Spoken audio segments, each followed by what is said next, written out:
Welcome back to another coffee and a chat. The sun is just starting to get ready to come up. I've had a very amazing morning with the Lord so far. Just a wonderful time of just being with Him. And so I feel very ready to face my day. I'm a little bit chilly, all grandmaed out in my purple sweater, but I was up before anybody this morning, and I had to go put some more wood in the wood stove. It was kind of getting low, so it'll warm up here quick. But just feeling a lot of gratitude this morning to the Lord and how great He is. He's pretty tender on my heart right now. If you've ever spent that time with Him where you're just, yeah, then you know what I'm talking about. Okay, so yesterday we had to sit in the car for a while and waiting on some things, and Marvin and I were talking about some things, and I had brought up one of the things that I find humorous about my grandma Hopkins. Was she helped raise me, and so there's a lot of things that my mom and I had in common that was through the influence of Louisa May Thompson Hopkins, who was an amazing woman. But she had this belief that there were 5 things, and if you could do these 5 things and do them well, you could get a really good husband, that this was necessary. So you ready for what her 5 things were? The first thing was, you've got to be able to bake your own bread from scratch. Well, I learned to do that, and I did it quite well. You should never go to the grocery store. Well, they weren't called really grocery stores so much, but what she used to call them, to the market. You should never go to the market to buy bread. That's not necessary. You bake your own from scratch. The second thing is, you need to be able to make your own clothes, including make the patterns, sew your own clothes. That's very important. Well, I learned to do that between my grandmother and my mom. Sewing is just was always part of being in the family, I think. So I learned to do that. I can make my own clothes. I used to be pretty good at it, in fact. I used to even have people pay me to make them clothes.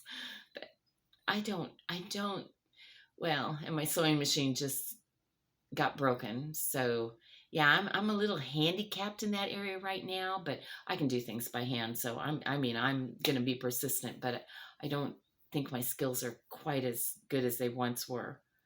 But they were once pretty good, because I need to get me a good husband. The third thing, which I was also very good at, I was better at this than my grandmother or my mom. And that was to be able to hand embroider something so that it was as beautiful on the back as it was on the front. And my grandmother taught me how to do it, and then I amazed her because, like I said, that was where I was pretty good at that. Now everybody has machines that does it, and I don't even know if people hand embroider anymore. But if I've got something to embroider, I hand embroider it. Okay. The fourth and fifth things I never could do. And that was, you needed to be able to crochet, and you needed to be able to knit. And I could never keep my stitches even. Oh, I was such a disappointment to her. She didn't know what I was going to do. How was I ever going to get a decent husband? Well, here's what I've learned. Yeah, even if you can do those 5 things, it doesn't guarantee you're going to get a good husband. It does guarantee that you can make sure you're fed and clothed and, and taken care of. But yeah, I don't think that grandma's 5 keys to a successful being successful and finding a good husband were really the guarantee. So Marvin and I, we were talking about that yesterday, and kind of, laughing about, because I was like really serious about trying to learn to do all these things growing up, because, I believed what grandma told me. But, Marvin and I we've been married before, and we've been through the good, the bad, and the ugly, and maybe a little more bad and ugly than good. I don't know. And we both have, really had God do a work in our lives. The Lord's the one that introduced us to each other and brought us together. We believe that God arranged this marriage, and it's pretty good. He's a good man. I hope I'm a good woman, and yeah, we laugh a whole lot more than than we cry. And when we cry, it's usually because somebody we love passed away or something. It's not because we're not getting along or we're fighting or having a problem. We don't do that. We don't that yeah. We had made that decision early on that we'd had enough doing enough fighting in life, that we just weren't going to do it, that we were old enough and mature enough that we could discuss things. Now, we don't agree on everything. Definitely don't. There are times when we have different opinions, and even now we've got some things that need to be worked out, and especially one thing revolving around our pickup. And and he's got his ideas and I've got my ideas, and we don't necessarily see eye to eye on it, but we're discussing it, we're listening to each other, and we're coming into agreement. And that's what we do. And I believe if we can do it, anybody can do it. But anyway, as we were sitting in the car yesterday, I was like, what would be, that was Grandma's 5 ideas.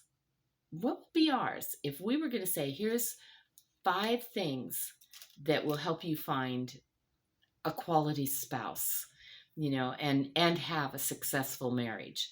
What would we say? So we made a list, and I wish that he would have just let me turn my phone on, my camera on my phone, and just recorded us sitting in the car discussing this yesterday, because it was amazing. But no. And then he's like, well, I don't know, maybe if you had 1,000 viewers. I'm like, he said 700. Well, it needs to be 1,000. Maybe then I'd come and do it. Yeah, he's not the kind of guy that really likes to be put up front. But I'm still believing, I'm still praying, because you guys will love him. You won't even want to listen to me anymore. But anyway, so I'm hopeful that one day. But anyhow, I want to share with you today the 5 things. See, this is, we're sitting in the car, so I wrote it on the back of a receipt. And you work with what you got. That's one of both of our strengths with Marvin and I. All right, so the first thing that we decided is, as Marvin put it, seek God first. Okay, so we are together because each of us was praying that God would bring somebody to us. Okay, I quit searching, and I just talked about that, I think, yesterday. I wasn't looking for a husband anymore, because I just kind of kept attracting the same kind of a guy as what I had before, and it wasn't good. It wasn't good. And it wasn't like-minded, and it wasn't equally yoked. And, I didn't want to I don't want to spend my whole life in a bad marriage. I mean, God was giving me a do-over. So if I was ever going to marry again, I wanted a godly marriage. I wanted, a marriage that, what God wants marriage to be. And so, I finally smarted up enough to know that I needed to go, okay, Lord, I give up, I stop, I quit. If there's somebody out there for me that you have for me, then you bring him to me and tell me, this is the one, I want you to marry him. And so I left that in God's hands and was committed to that. And Marvin, in his own way, through what he was going through, because he was very lonely and he wanted a wife, and he began to stop, quit, give up, and say, okay, Lord, you find me a wife. And so we would say that is the first most important thing, is not to be looking on your own and trying to find a spouse, because you can't choose as good as God can. God will choose the best for you, and you're just going to find what comes along. That's been our experience. But if you ask the Lord to bring the one he has for you to you, he will. And but you have to accept it in his timing and in his way. which is going to get us to point two. But before I get there, one other thing that we talked about with how we surrendered to God was the Lord had laid it on both of our hearts, even when we didn't know each other, to make a list. To make a list of what it was that we wanted in a spouse, what was really important to us. And God told both of us, be specific, be clear, put down all the details as much as you want, and make it an exhausted list. So everything you can think of. And then when you've done that, go through and find the top 3 to 5, I would say, things that are absolute musts, that they are non-negotiable. This must be true about this person. And then the other things, like whether or not, maybe you want somebody with brown eyes, maybe you want somebody with blue eyes, but and God brings you somebody with green eyes. Are you open to that? Yeah, there's some things that are optional. It would be nice. I told him it's like one time when I was looking for a house, and there was a lot for sale at the time, and the real estate agent that I was working with had a computer program that he could put in all the different things I wanted, and then it would spit out what was there. So he had me make a list, but okay, what are the things you absolutely have to have?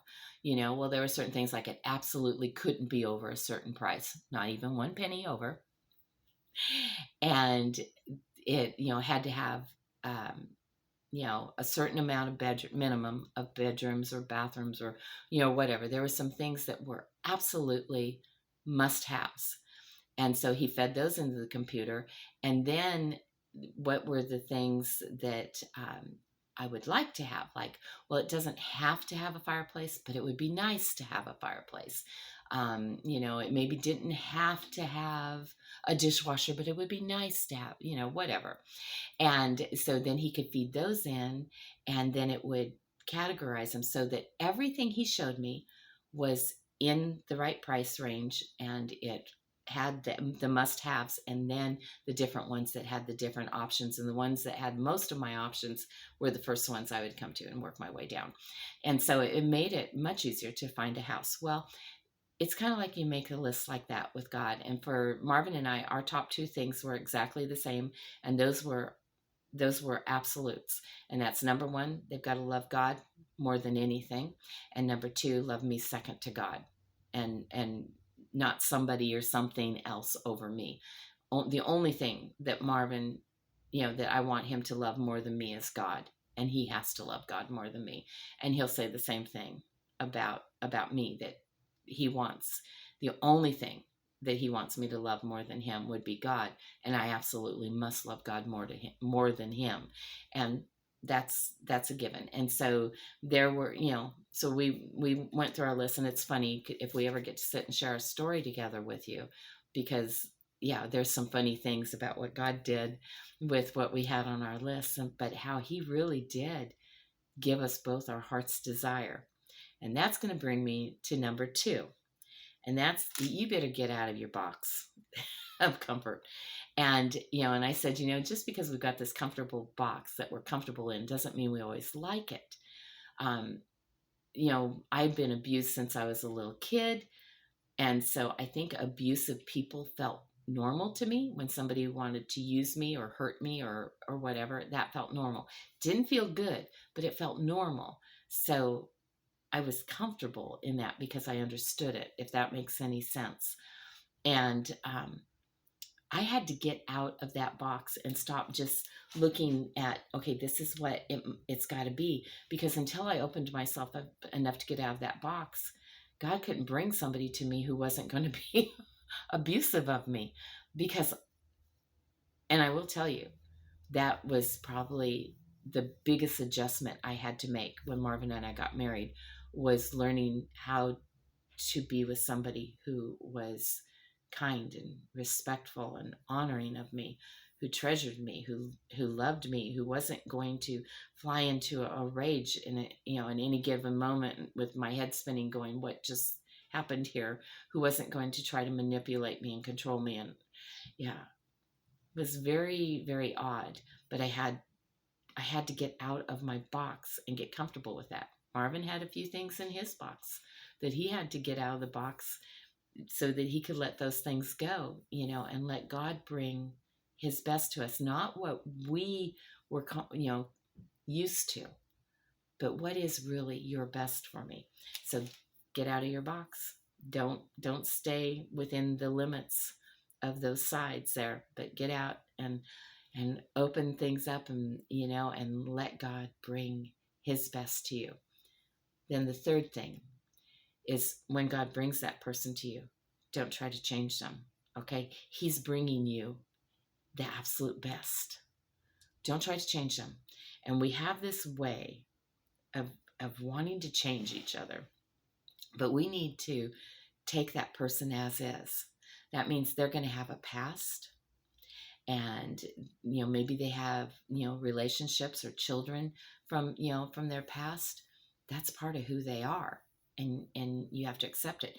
They dress a certain way, they wear their hair a certain way, whatever. They might have certain habits.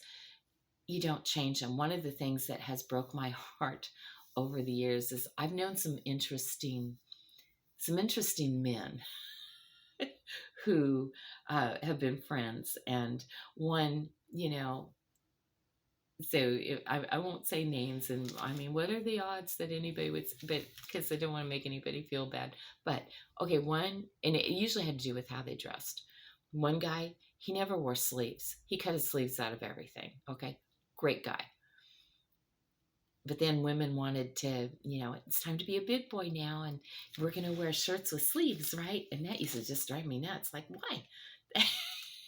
That's who he is the guy without the sleeves, and they would begin to want to change him. Knew another guy that always wore shorts. I mean, even in the snow. And they wanted him to grow up and put on his big boy pants. And it's like, when you find the woman who loves you even without sleeves, when you find the woman who loves you even in short pants, you found a winner. You found a keeper, Yeah. So Marvin and I, we've taken each other for what we are. And I know, I can't think of any time he's tried to change me. And I don't believe there's ever been a time I've tried to change him. We take each other as is, and don't put these other expectations. You see, if you think you've got to change them, that there's got to be something different in them in order to be acceptable to you, then they're not the right person for you. The right person for you is the one who's going to take you as is, and you're going to take them as is. And with that is going to know that even as you age and things change, that you take those changes too. So I'm not talking about somebody as is because they beat you. Don't be with that person. Don't even consider them, okay? But find that person who can love you just the way you are, and you can love them just the way you are. Well, let God bring that person to you. Don't try to find them. But that's part of how you'll know that this is the right person.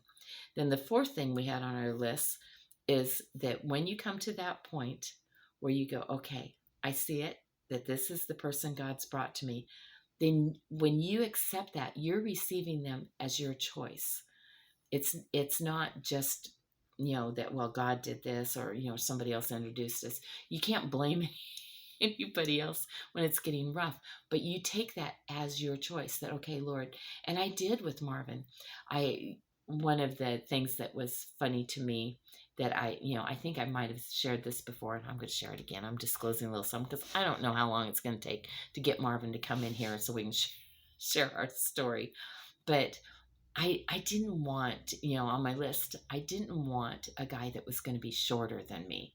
I wanted him to be taller than me. And that was just kind of one of those funny things that, was just one of the things about me. And I had first written down that he needed to be at least 6 foot tall. And then God was like, does he really, Angie? Does he really need to be 6 foot tall, or does he just need to be taller than you? Yeah, he just needs to be taller than me. That's true. What do I care if he's 6 foot? When they're too tall, it can be hard to buy shoes and pants and a bed that's long enough.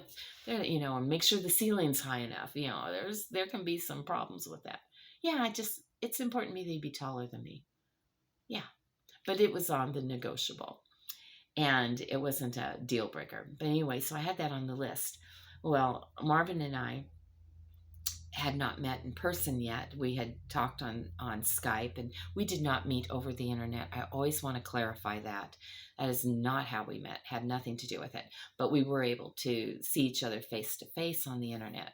And we talked on the phone, and every day we talked on the phone and really got to know each other. And so when we had figured out we um, that we were that God had brought us to each other and that we were supposed to get married, then we lived 3,000 miles apart, and he had never flown in his life.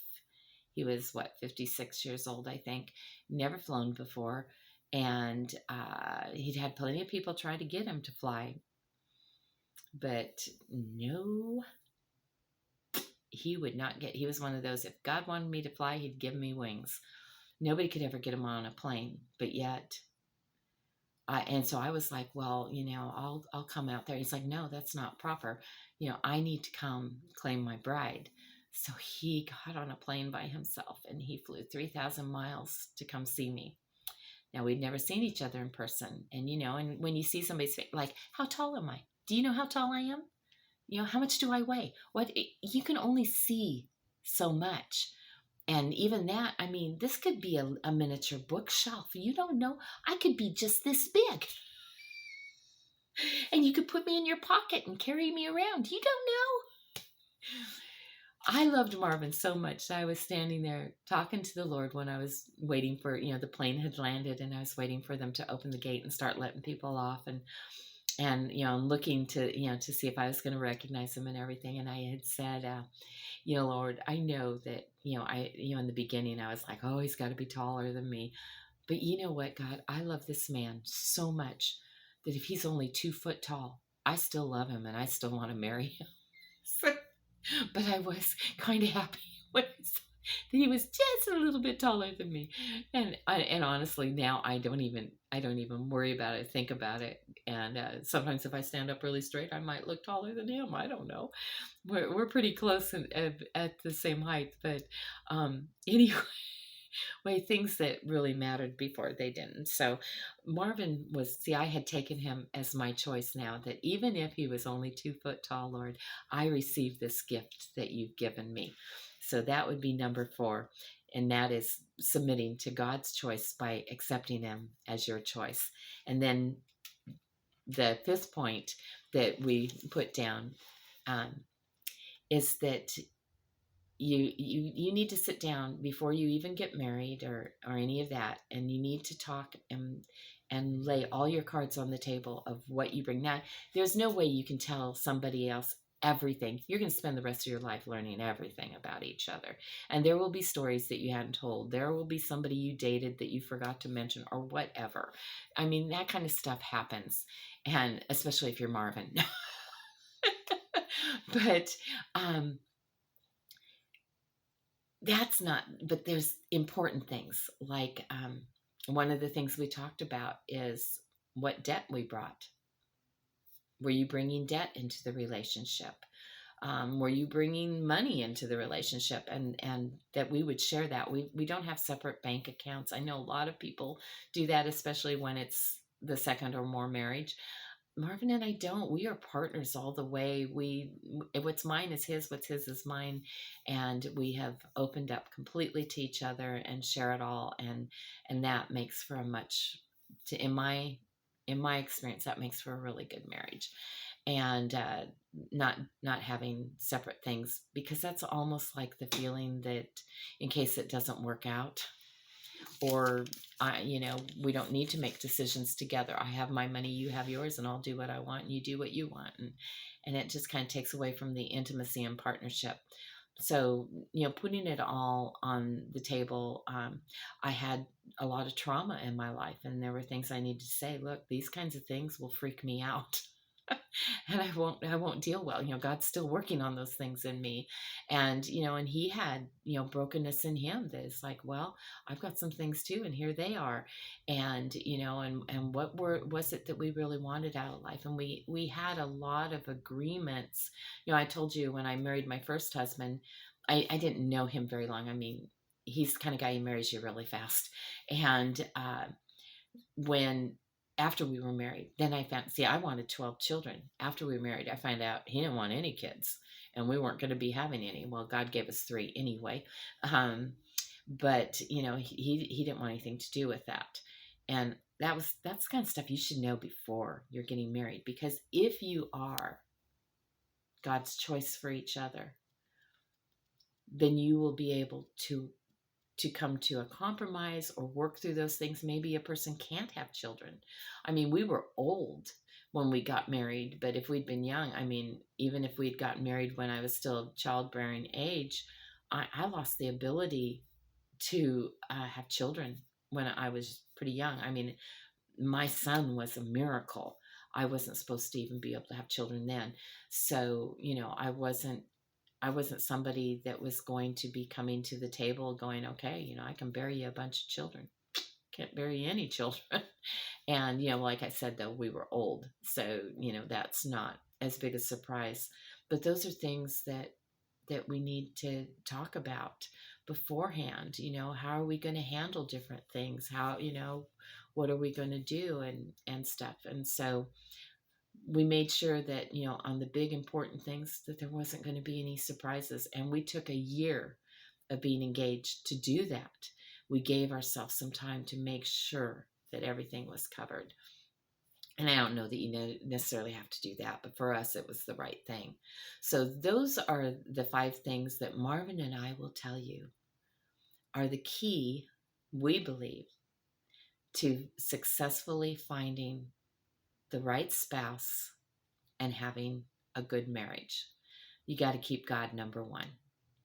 That is non-negotiable. And then all the other things that fall into place. All right. Well, that's about it for today, I think, because the sun is up and I can hear Marvin stirring around out there. He's gone into the war room. I heard the door shut. So he's in there having his devotions with God. So maybe I'll go make him a cup of tea that'll be ready for him when he comes out. That would make him really happy. Yeah, do things for each other. When God does give you somebody and you have that spouse, and for those of you that are married, don't leave your marriage to go try to find the right spouse. That's not pleasing to God either. But so this is more for those who are single. Definitely for those who are single. But if you're already married and maybe your marriage isn't ideal, what can you do to make it better? And sometimes, a lot of times, it's simply just showing love and respect and honoring that person. I was in a not great marriage, and I used to go to the Lord and ask him, what can I do? What do I need to do to be better? And I would pray over my marriage. Now, I wanted a marriage, and I don't think he did. So, you can't make somebody love you. You can't make somebody want what you want. And, you can't change them. Don't try to. And so eventually he just didn't want to be in it anymore, and I was done fighting. The Lord had given me a peace that he wants to go, let him go. And so I did. And it was hard and it was painful, but God did not abandon me in that. And because I didn't submit to God right in the get-go, I didn't do everything the way I should. I was pretty hurt and wounded and desperate and scared, and in the beginning, I was struggling. But then the Lord, as he opened my eyes, I saw that, okay, what do I really want? I want Jesus. And I want a marriage that will please him. And I want to do this right. And I repented of my wrong attitudes. I repented of my fear and my panic. And I calmed down and said, okay, unless you bring somebody to me, and set them down. And I didn't date, and I didn't go seeking and looking. And what couple of guys that had showed interest, because they'd already showed me they were not of the godly quality that I was looking for. Is that the way to say it? Just let them go. Just let them go. Turn around and move on. And I did. And I'm so thankful. I'll tell you guys this. I have never regretted when I've chose to follow the Lord and do it right. But any time that I've chose to just throw caution to the wind or do what other people were saying that I should do that was going to make things better or whatever, yeah, those are the things that I always regretted. So from this day forward, for the rest of my life, I just want to follow Jesus.